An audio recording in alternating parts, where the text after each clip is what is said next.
Well, good morning, everybody.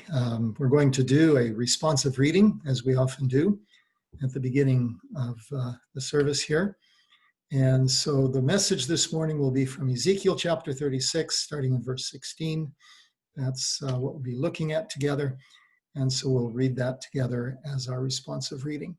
I will read the white script, and you can read the colored script together with Susan. So this is the word of the Lord. Again, the word of the Lord came to me. Son of man, when the people of Israel were living in their own land, they defiled it by their conduct and their actions. So I poured out my wrath on them because they had shed blood in the land, and because they had defiled it with their idols. I dispersed them among the nations, and they were scattered through the countries.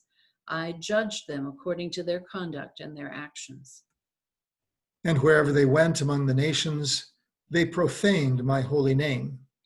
For it was said of them, "These are the Lord's people," and yet they had to leave his land. I had concern for my holy name, which the people of Israel profaned among the nations where they had gone. Therefore say to the Israelites, this is what the sovereign Lord says. It is not for your sake, people of Israel, that I am going to do these things, but for the sake of my holy name, which you have profaned among the nations where you have gone.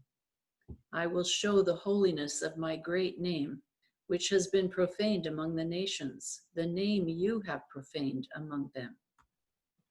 Then the nations will know that I am the Lord, declares the sovereign Lord, when I am proved holy through you before their eyes.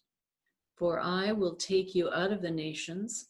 I will gather you from all the countries and bring you back into your own land. I will sprinkle clean water on you, and you will be clean. I will cleanse you from all your impurities and from all your idols. I will give you a new heart and put a new spirit in you. I will remove from you your heart of stone and give you a heart of flesh.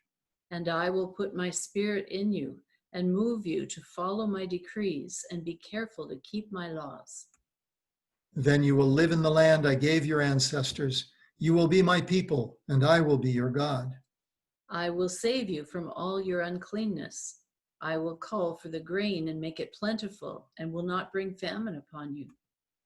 I will increase the fruit of the trees and the crops of the field, so that you will no longer suffer disgrace among the nations because of famine. Then you will remember your evil ways and wicked deeds, and you will loathe yourselves for your sins and detestable practices. I want you to know that I'm not doing this for your sake, declares the sovereign Lord. Be ashamed and disgraced for your conduct, people of Israel. Well, thus far, the reading of God's holy word.